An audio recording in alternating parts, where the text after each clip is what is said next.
In today's lesson, we'll cover how to complete a job application. Do you know how to correctly complete an application? First, we're going to cover what a job application is, the purpose of a job application, and how it differs from a resume. For some of you, this may be a review, but for others, this may be brand new. What is a job application? A job application is a form that employers ask job applicants to fill out to learn about their work history. Employers use job applications because they provide a consistent format with the same questions that must be answered by each person who applies for an open position. Employers can easily compare the background and work experience of each applicant. What is the main purpose of a job application?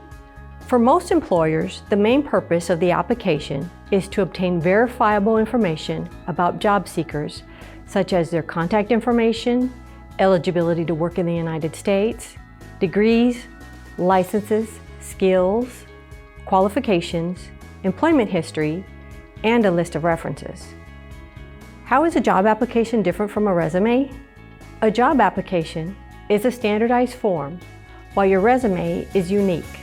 An application contains basic information that your employer will read quickly, but your resume is your chance to shine and highlight your most important skills and experiences. When completing a job application, you will need various other resources that contain the information that you'll be requesting in the application process. Some of the resources or documents you may need are your resume, a cover letter, a list of jobs you have had, employment references, and school or college transcripts. As we continue, we will discuss where each item is needed in the process of completing your application. Now let's talk about each of the sections of an application.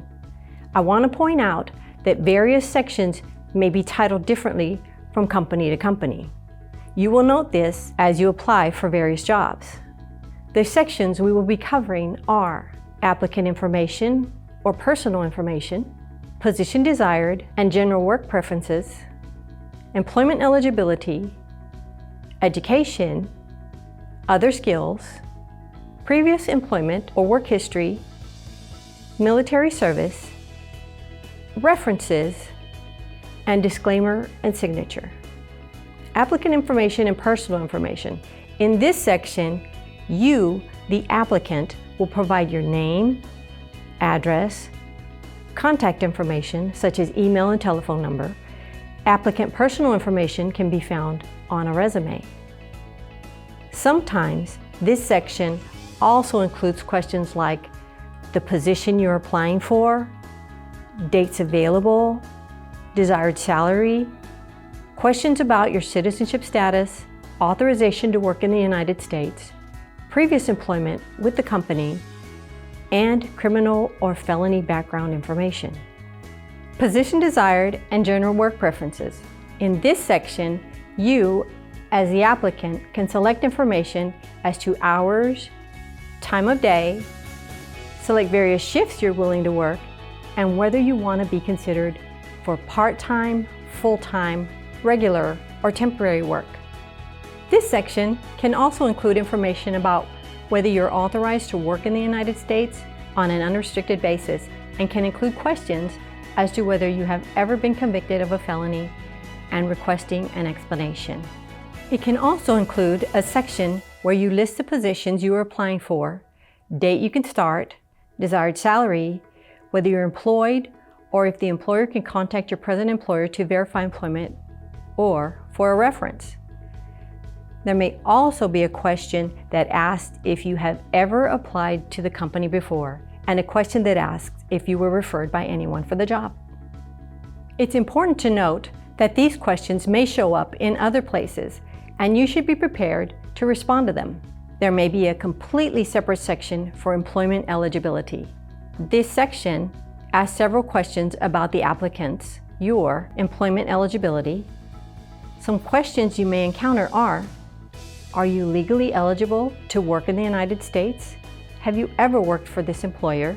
If yes, you will be asked to provide start and end dates. Have you ever been convicted of a felony? If yes, you will be asked to explain. The education section is where you, as an applicant, provide information as to where you receive your high school, college degrees, vocational or technical programs, military training, or other education. You should be prepared to provide the names of schools, dates attended, graduation dates, and types of diploma or degree earned. As you can see from the example provided, this particular section may also be called qualifications, where the applicant is asked to provide education and training that you feel relates to the position being applied for. Education information can be found on a resume and on education transcripts. In the general skills and other skills section, you may be asked to list subjects of specialty, special skills, or activities you participated in. This section is where you would list any special skills or experience you feel would be helpful in the position you're applying for.